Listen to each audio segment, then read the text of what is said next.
The leadership of both the Senior Staff Association of Nigerian Universities and the Non-Academic Staff Union of Educational and Associated Institutions have directed their members across university and inter-university center campuses nationwide to withdraw services beginning Monday, March 18th.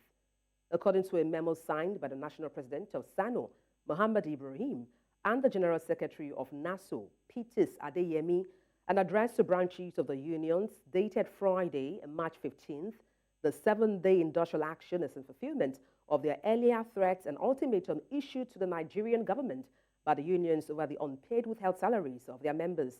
The unions blame the Nigerian government for allowing the matter to degenerate, querying the justification for the payments of the withheld salaries of the members of the Academic Staff Union of Universities, but decided to leave out their members.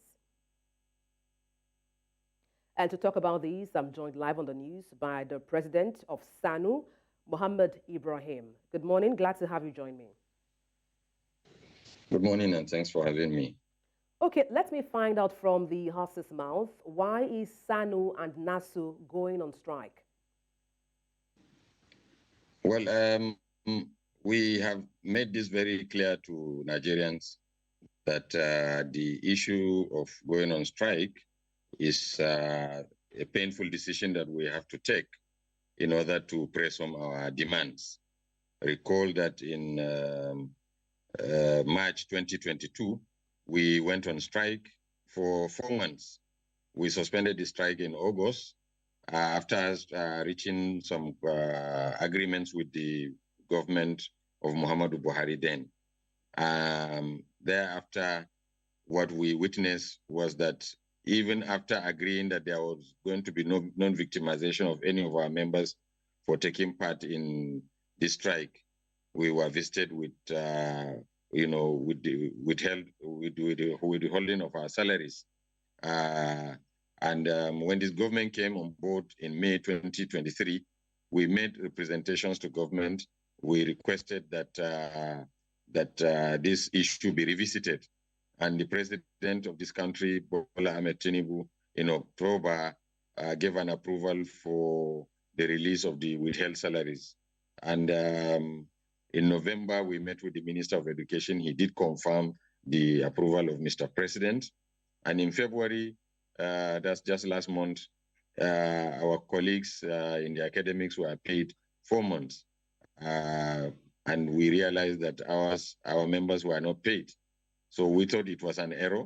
We drew the attention of government by writing those that were connected with the matter. And we did not receive any positive response. After that, we issued a 7-day ultimatum for a positive response. If that is not done, we were going to down tools. And that was never done. Okay, this is what is bringing us to today. Yes, just to chip in there, comrade, you talked about not receiving positive response from the government. When you say you have not received a positive response, what do you mean by that? Was there any response whatsoever, either be it negative or positive? Well, we wrote an official complaint. We never received any official reply. So I don't know what you define that to be. But if it is talking about personal communications, because we know some of the people working in government, we have discussed with them. Like I said, even the Minister of Education, when we met with him, even though it was a private meeting, he confirmed to us that something was going to be done. And we cannot understand why something has not been done, because for the workers in the university, both teaching and non-teaching, we receive salary from the same authority, the Office of the Accountant General to the IPPIS. And all our salaries are centralized in Abuja. And it's just a touch of a button. It's electronic. It doesn't require any rocket science to pay workers if you want to pay them. So as far as officialdom is concerned, we have not received any response. Let me bring to you an issue regarding SSANU and NASU. Whom in time past, had fracas, but they have now reconciled. Do you think their division or, their way of working independently in the past will in any way affect government responding to the needs of this body? I do not remember any fracas between SSANU and NASU. What I mean by that at least I have been in this. Okay, what I mean by that is that they pursuing their own course independently. Well, you may also be aware that NASU and SSANU are two independent unions, but because we are majorly or largely populated by non-teaching staff of different cadre, we have found convenience in having like a marriage, working together, especially where issues that is besetting us are the same. So that is why we work together. But where they have a constitution, defining their membership, defining their functions.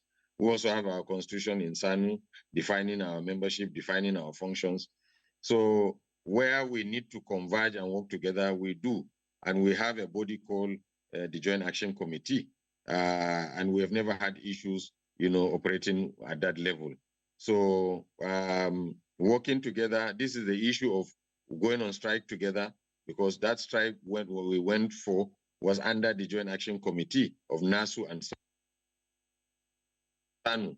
And when we had to suspend, it was the same body with the officials that decided that we should suspend after reaching some consensus with government. So as far as this case is concerned, it is the case of, you have withheld our salaries and the president said you should pay. And some saboteurs in government are keeping it away from us.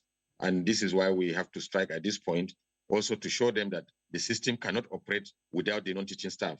As I'm talking to you, this morning, we have shut down services in registry, majorly administration, in bursary about finances, in works and maintenance about facility management, giving electricity, water, and then security services, and students' hostel, and processing of results, and liaising with NYSC, graduating students. These are all our own jobs that we do. And for the next 7 days, these jobs will not be there and we will not be able to, render them until and unless if government decides to do the needful. We are a peaceful set of people and we have been patient enough. Well, I don't mean to sound pessimistic, President Mohammed, but what would be your next line of action if the government refused to budge? Well, we do not want to envisage that government will be this adamant and, uncivilized, with all due respect. But if that happens, for a union leader, what he has is a toolbox. And in the toolbox, we just picked one. That is the warning strike. After warning strike, we can decide to have protests. We can decide to go on indefinite strike. We can also picket, offices of those that are besetting us. So those are things that are still on the table for us that we could still deploy, that are still within the legal framework of unionism. So we hope and pray that we don't have to get to that level. But if we are pushed to the wall, nothing stops us from doing any of the aforementioned. Well, we will definitely keep in touch with you. Thank you so much for your expertise on the news. President of SSANU, Mohammed Ibrahim, thank you for your time. Thank you very much for the opportunity.